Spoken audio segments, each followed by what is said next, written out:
Para los que estén pensando en viudar, les voy a ayudar para que no vaya, para que puedan consolar la tristeza de la viudez. Los especialistas en el idioma del Nuevo Testamento dicen que aunque ese es el sentido técnico, el rigor técnico, no es el sentido de uso.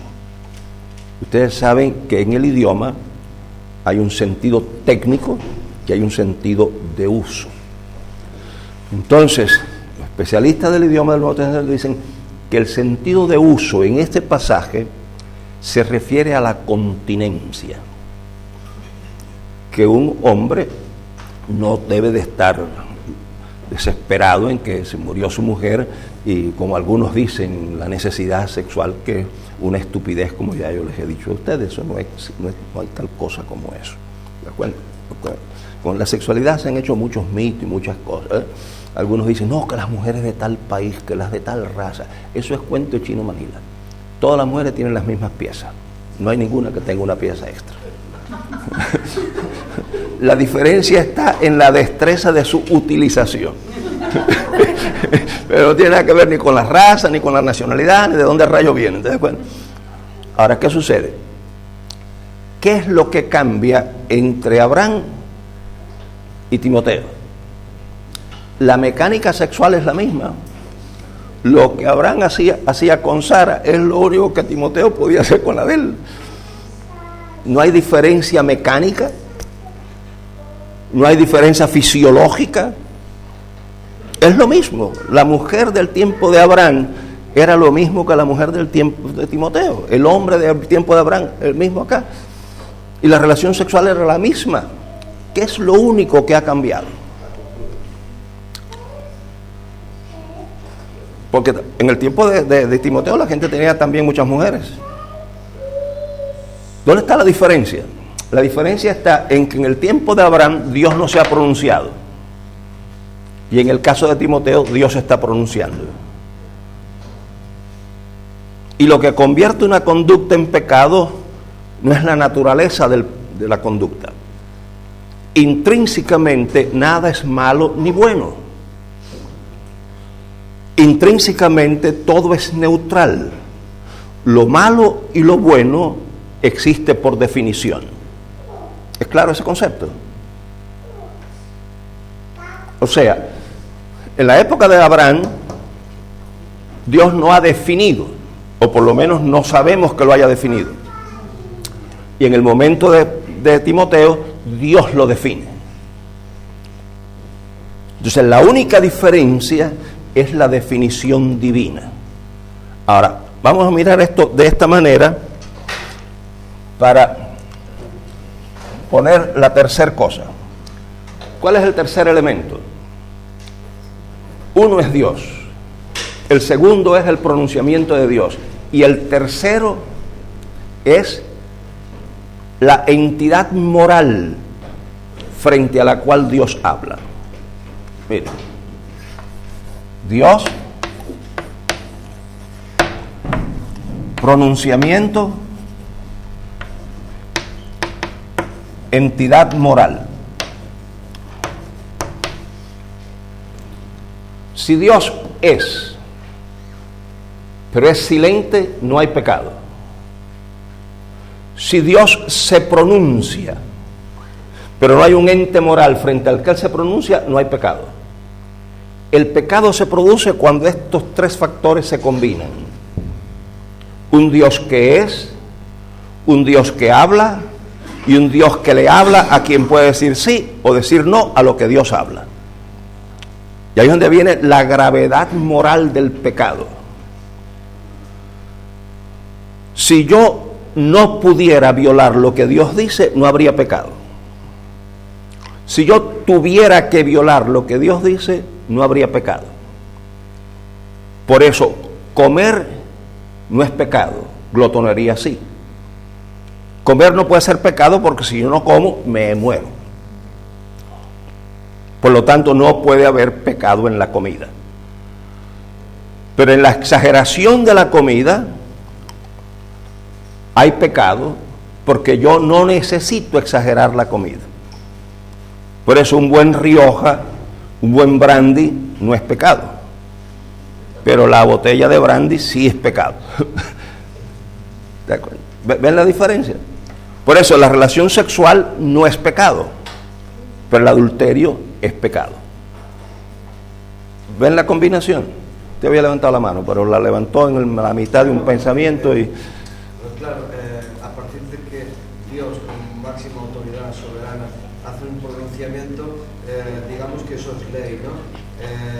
Cristo diferenció aspectos de la ley de Moisés, que si bien él estaba hablando por boca de Dios, en algún caso, como en el caso que él dice, oísteis que fue dicho, mas yo os digo, él de alguna manera está diciendo que cuando Moisés, por causa del gobierno, digamos, civil que tenía que producir en la nación en la que estaba gobernando, él consiente el divorcio, ¿no? Mas no fue siempre así, eso no estuvo nunca desde el principio en el corazón de Dios, sino que él lo consintió por causa de vuestro duro corazón. O sea, ahí quizá también podemos ver que en la ley de Moisés, por ejemplo, se mezclan dos tipos de leyes. No, el problema está con lo que estás tratando, no es con la ley, sino con la vigencia de la ley.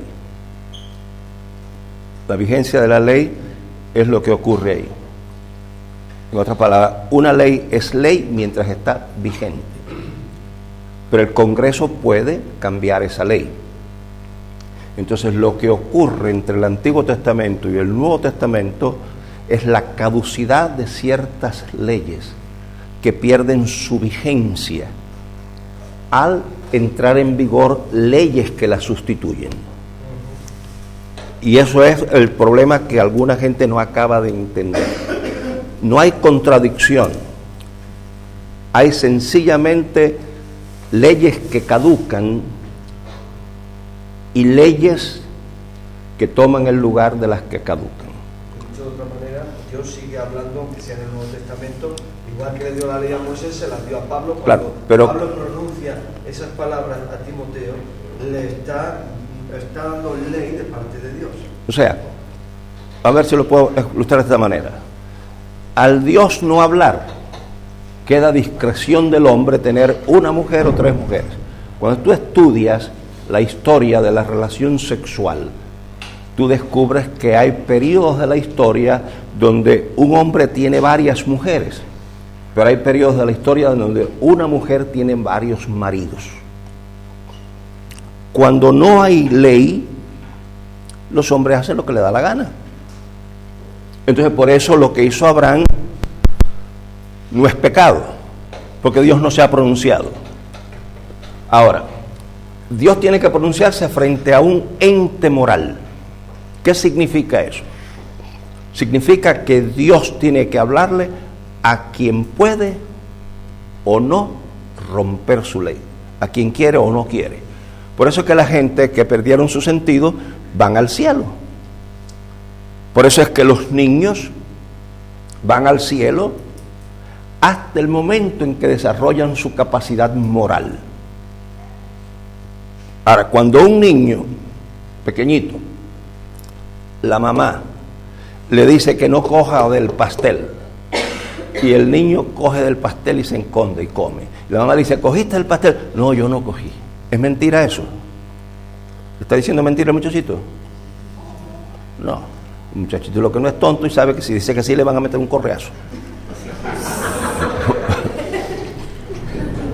Para que lo que él está diciendo sea mentira, él tiene que haber desarrollado la capacidad moral que distingue entre la verdad y lo falso.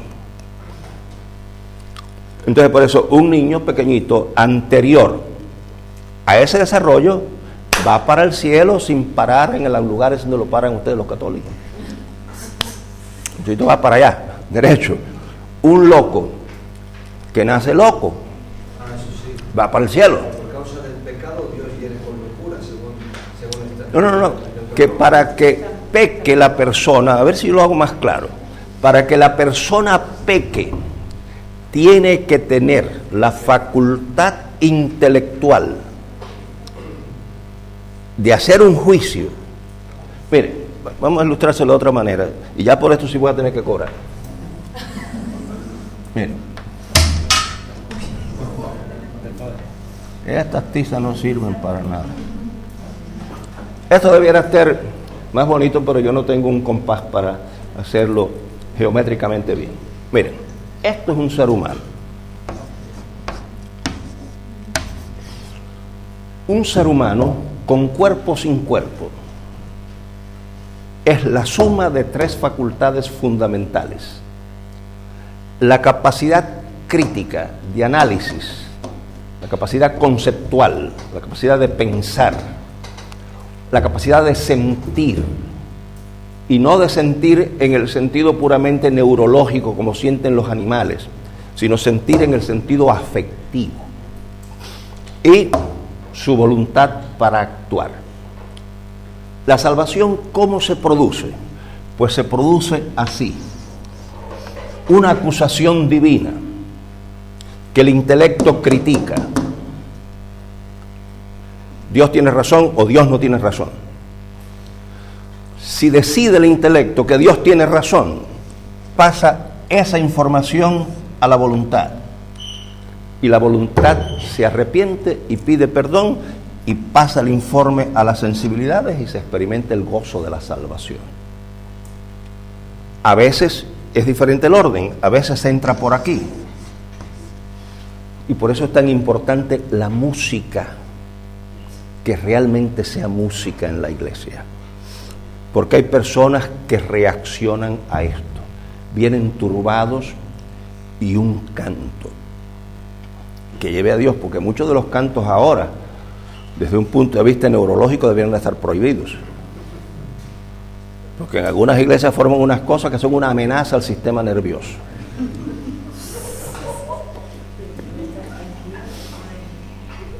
Yo no sé si algunas iglesias tienen negocio con los médicos, esto que tienen que ver con los oídos, para ellos dejárselo sordo y que el médico le ponga las cositas esas y le compartan las ofrendas ahí con la cosa. Pero cuando estamos hablando de una música con contenido teológico sano, y una música que es sedante al sistema nervioso, o no están cantando, no están haciendo nada, pero cuando entra la persona a ese lugar, es una sensación de paz, de quietud, de calma. Esa persona manda esa experiencia al intelecto para que interprete por qué me siento así, qué me está ocurriendo.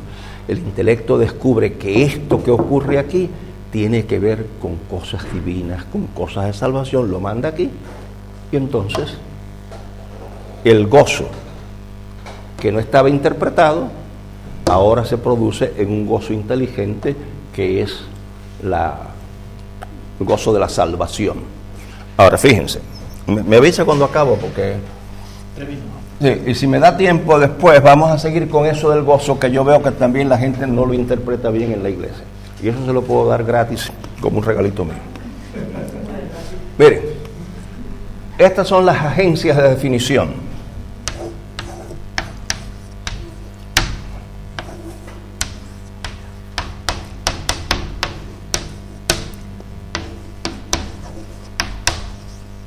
Y esto es bueno entenderlo, porque en muchos lugares hay gente que creen que están en pecado y no están en pecado, lo que están es desajustados. Y lo que hay es que ajustarlo. No tiene nada que ver con el cielo, tiene que ver con... Miren, Dios manda, la sociedad norma, y el Estado legisla. Esto que Dios manda se llaman mandamientos. Esto que la sociedad norma se llaman normas. Y esto que el Estado legisla se llaman leyes. Cuando el individuo rompe este mandamiento, peca. Cuando rompe esta norma, desajusta. Y cuando rompe esta ley, delinque. Aquí el sujeto se llama pecador, aquí se llama desajustado y aquí se llama delincuente. Lo que uno tiene que preguntarse primero es: ¿qué estoy rompiendo?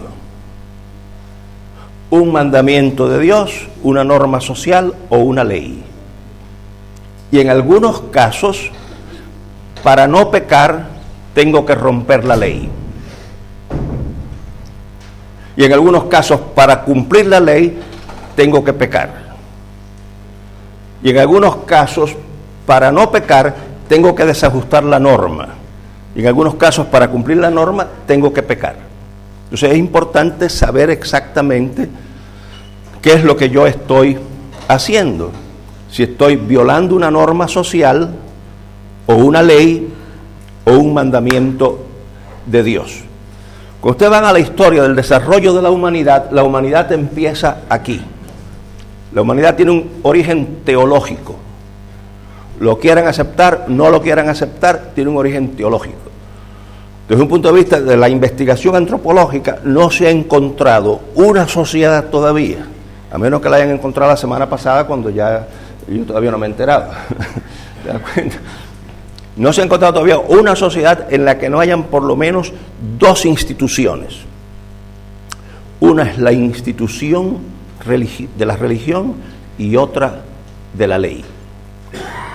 Claro, bien allá no sería el Cristo que ustedes tienen, pero no se ha encontrado ninguna sociedad, por primitiva que sea, que no tenga una noción de lo divino, de lo de más arriba, de lo que no es un ser humano.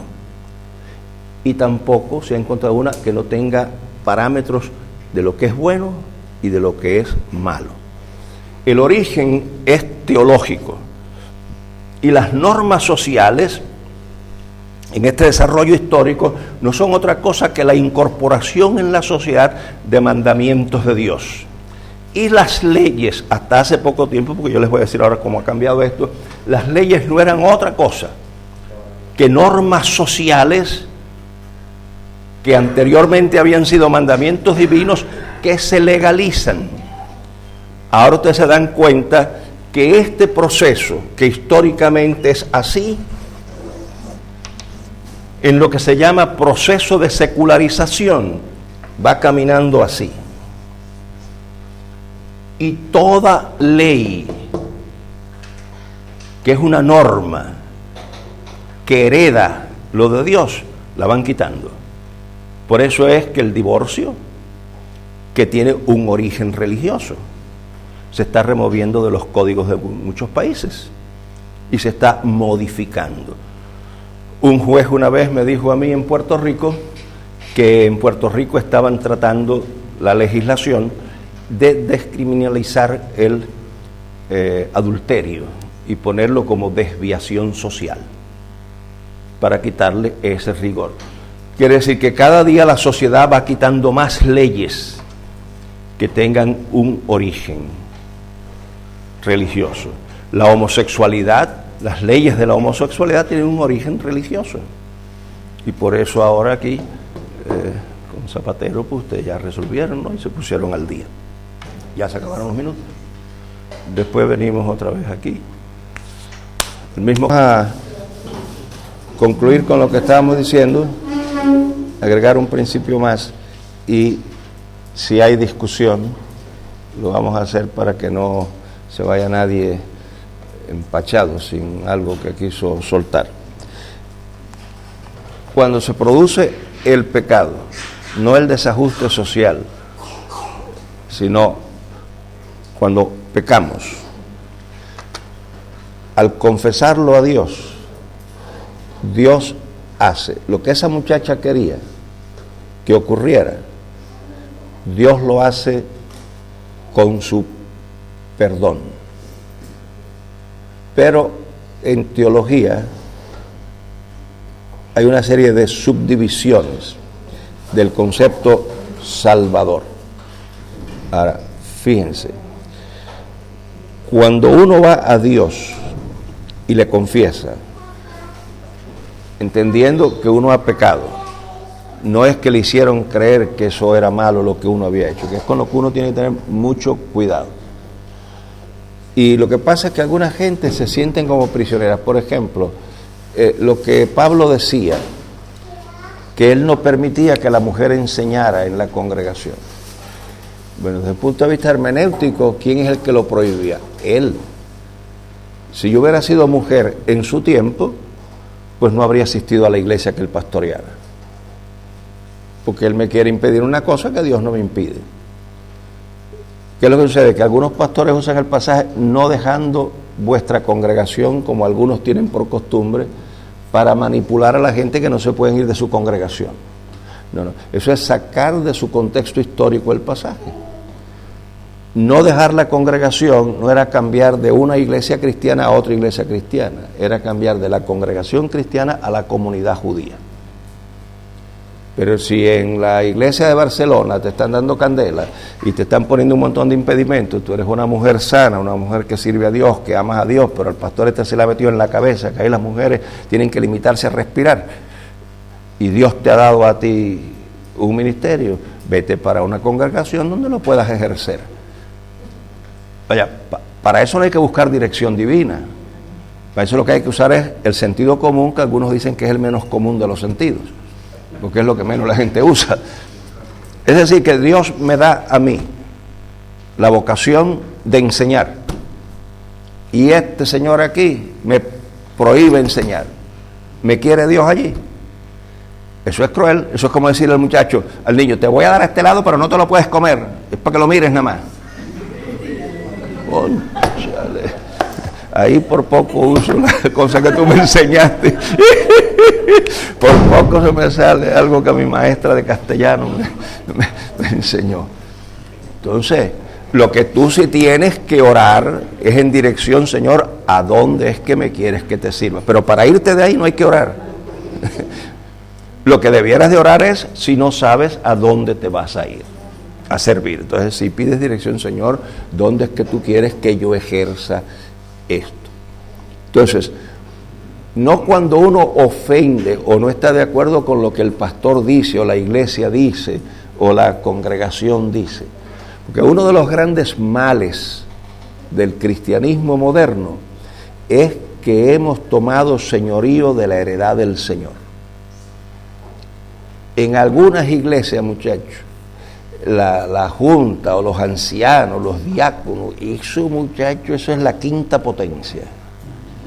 Y hay iglesias que los diáconos los tienen organizados de una manera que hay uno que le llaman el primer diácono, que es como la cabeza de los diáconos. Muchacho, no te metas con ese tipo porque te está jugando la vida. ¿Entiendes? No es así. Hemos tomado señorío de la heredad del Señor. El Señor es el Señor de la iglesia. Y en el rigor de la Biblia, en la tierra no hay pastores. Lo que hay son pastores asociados. El príncipe de los pastores está en su trono. Lo que hay es, el pastor es un copastor. El pastor está en su trono. Lo que hay son pastores asociados. Y un pastor no es otra cosa que un miembro de la iglesia que hace un trabajo en particular.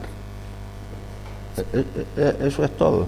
Y la fuerza de su opinión es si sabe trabajar con la Biblia. Si no sabe trabajar con la Biblia, pues tiene que acudir entonces a las otras cosas.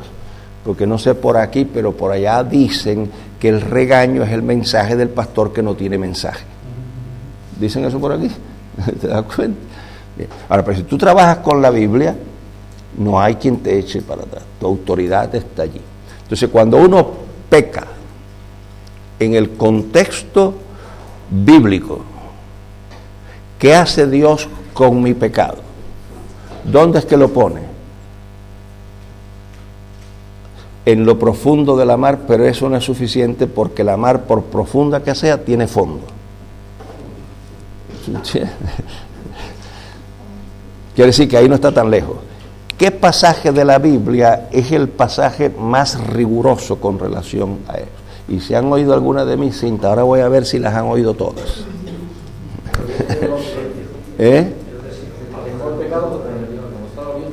¿Cómo? Ahora tú sí, está claro el alumno mío. Sí, está claro.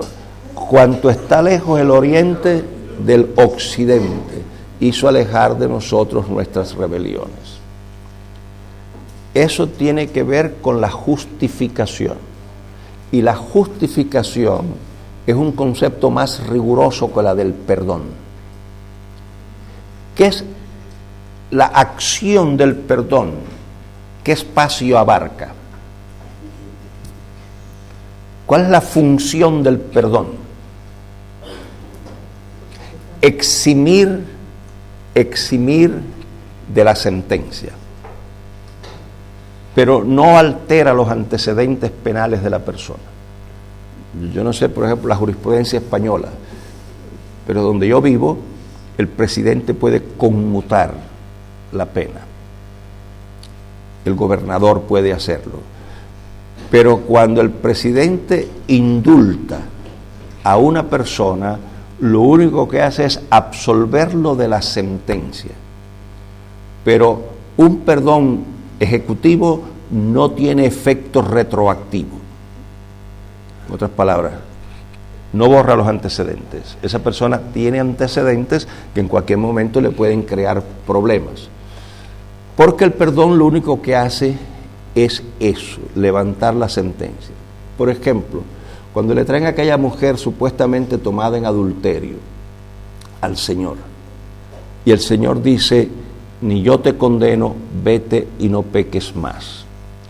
Algunas personas piensan que lo que Cristo está haciendo es condescendiendo con el adulterio, pero no es así. Hay dos palabras en el Nuevo Testamento que se podrían usar en esa situación. Condenar, la palabra condenar. Cristo podría haber usado otra palabra, que se hubiera traducido de la misma manera, pero que habría significado algo diferente. Hay una palabra para dictar sentencia y una palabra para definir el delito. La que Cristo usa no es la de la definición del delito, sino la del castigo del delito. O sea, Cristo no niega que la mujer adulteró. Lo que Cristo dice es que la sentencia que conlleva lo que ella ha hecho, Él no se la va a aplicar. Eso es lo que es perdón. No te voy a castigar. Pero la justificación es más rigurosa. ¿Por qué? Porque justificar, ¿qué significa el verbo justificar? Justificar es hacer justo. Y el justo es el que no ha hecho nada injusto. Por eso es que ese pasaje que él citó, cuanto está lejos el oriente del occidente. Y ese es un pasaje que expresa la inspiración divina de la Biblia. Porque la ciencia que usa ese pasaje no estaba al alcance del mundo del salmista. El salmista no sabe, desde una perspectiva científica, qué fue lo que dijo. Lo que pasa es que ellos usaban el oriente y el occidente como distancias muy largas. Pero si hubiera dicho el norte del sur, son distancias largas también. Pero norte y sur no tiene la fuerza que tiene este y oeste, por una sencilla razón. Ustedes saben que la Tierra, la orientación, se usan los equipos de navegación, tiene 4 puntos cardinales. De esos puntos cardinales, 2 son concretos y 2 son relativos. Entre norte y sur hay una distancia que se puede medir, que está determinada por un punto que tiene la Tierra aquí, que se llama punto magnético norte. Ese es el que determina el movimiento de la brújula. ¿Qué sucede? Que si ustedes salen de aquí hacia acá, con el piloto automático, dirección norte, hasta que sobrevuelan este punto. Cuando sobrevuelan este punto sin tocar nada, automáticamente cambia el sistema y dice que van en dirección sur. Quiere decir, ustedes llegaron a la distancia de aquí a aquí, se puede medir en kilómetros. Pero si ustedes sobre la línea ecuatorial salen de este a oeste, nunca llegan, porque esos son puntos relativos. O sea, donde yo vivo, en la ciudad de Miami, está al oeste de Madrid, pero está al este de Los Ángeles. Este y oeste existen solamente en forma relativa. Si usted vuela así, el sistema de navegación nunca cambia. Usted puede ir ad infinitum, dirección oeste, dirección oeste, dirección oeste, dirección oeste. ¿Qué significa eso? Que la distancia entre este y oeste no existe. Es infinita. Ahora, Dios puso el pecado que yo le confesé a la distancia que tiene el oriente del occidente. Y esa es una cosa que no acaban de aprender los cristianos. Cuando tú peques en una iglesia, mejor es que te mudes del pueblo. Porque te lo van a sacar constantemente. Vamos a elegir diáconos, hermanos, el domingo. Y hace 20 años que Felipito le jugó sucio a la mujer. Y cuando alguien que llegó, que no conoce ese dato, pero que lleva un año en la iglesia y el trato con Felipito ha sido de un hombre piadoso, sano, santo, él pone como candidato a Felipito. Enseguida, acuérdense, hermano, que Felipito hace 20 años le jugó sucio a su mujer y esto, y se fregó Felipito. Tiene que mudarse de ahí si quiere servir. Porque los cristianos dicen que perdonan pero no olvidan.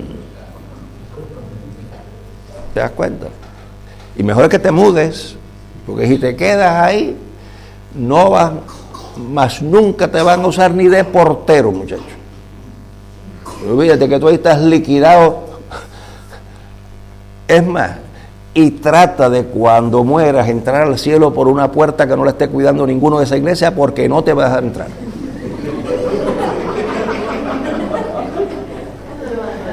Ten cuidado por qué puerta tú tratas de entrar, porque te fastidiaste. Y entonces algunos pastores, cuando yo le hablo esto, tú entiendes, porque son gente muy santa, muy sagrada, me dicen, yo no encubro pecado. Digo, pero ven acá, chico, tú no crees en la Biblia.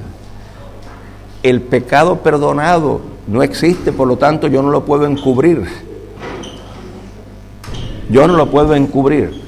¿Se dan cuenta? Se encubre lo que es.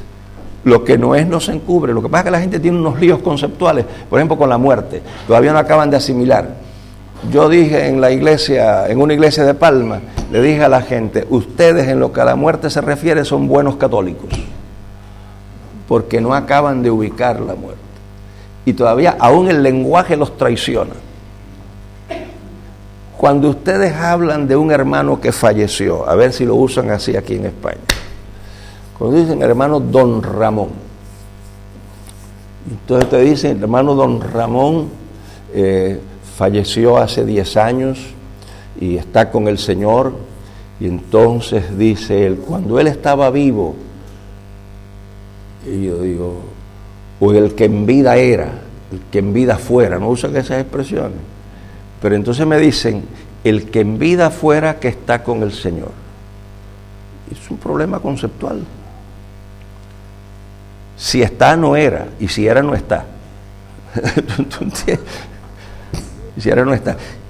Ese es un argumento que usó un prelado católico, un obispo creo que era él, cuando yo le planteé, porque en la iglesia donde yo era pastor, nosotros teníamos, yo era el que me encargaba de la educación de la iglesia, pues yo no ponía a cualquiera que llegaba en ese día, tenemos un hermano aquí de China que va a predicar, predicar. Eso podría ser muy raro, pero todo lo de enseñanza estaba bien cuadrado en el año, y yo establecía qué es lo que yo quería conseguir y dónde estaba la persona que me lo podía dar, entonces lo mandábamos a buscar.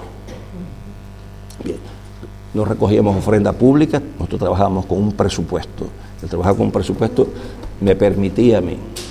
Está en Costa Rica el hombre, vamos a traerlo aquí para que haga eso. Entonces tuvimos un seminario sobre la literatura apocalíptica de la Biblia.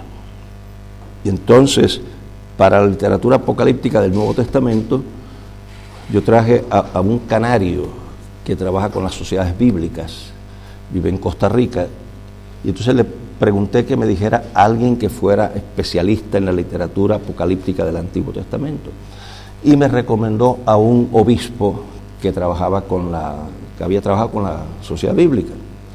Y entonces yo lo invité porque él era especialista en eso. Claro, en algunas iglesias evangélicas no habrían hecho eso. No, porque ese es un cura, ese es un obispo.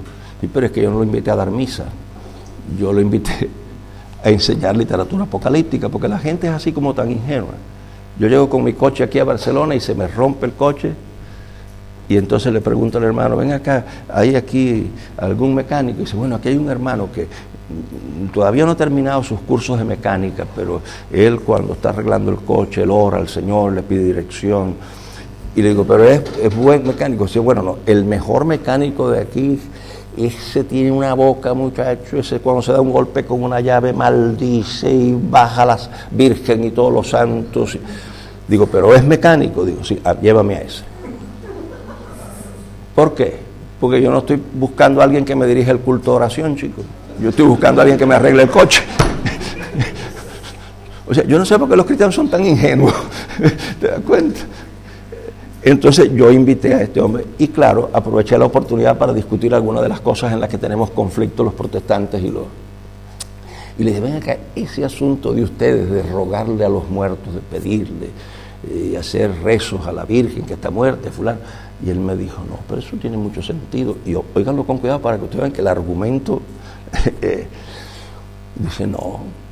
Dice, ¿tú no le pedirías a tu mamá en Cuba, cuando tienes un problema, no la llamarías y le dirías, mamá, ore por mí que estoy pasando este problema? Y digo, sí. Dice, si tu mamá estuviera muerta, ¿se lo pedirías? Me dice, o es que tu mamá no está viva cuando muere. ¿Cuál es la diferencia de pedirle a mi mamá que está en Cuba o pedirle a mi mamá que está en el cielo? ¿Se dan cuenta del argumento?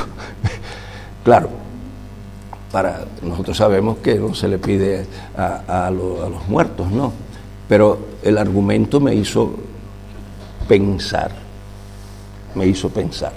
Entonces hay que tener mucho cuidado con el que está cuidando la puerta para que no vaya a ser cosa que le pase otra cosa. Muy bien.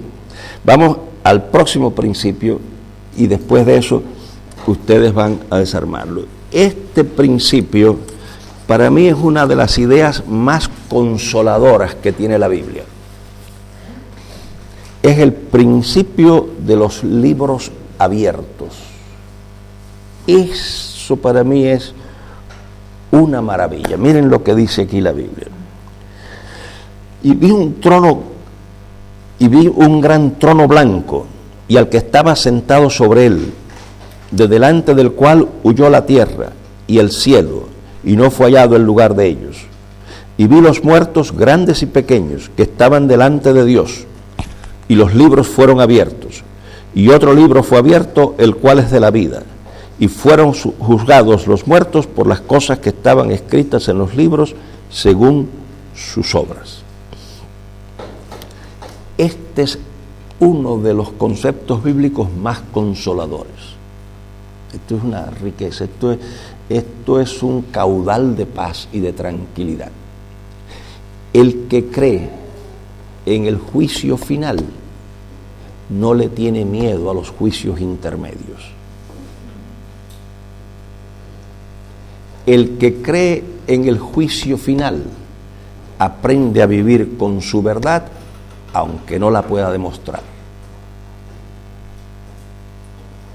Fíjense, yo el mes pasado cumplí 73 años. 120 menos 73, ¿cuánto es? 47.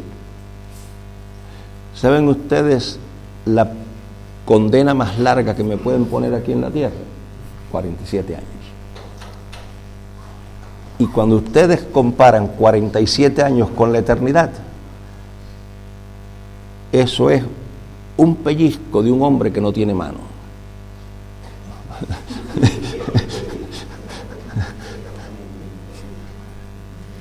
O sea, hay gente que piensa de mí y no les puedo demostrar lo contrario. ¿Te das cuenta? Y a mí me han dicho cosas así. Tienen que haberla oído los que han oído mis cintas. La señora que me dijo que yo me entendía con una muchacha allí.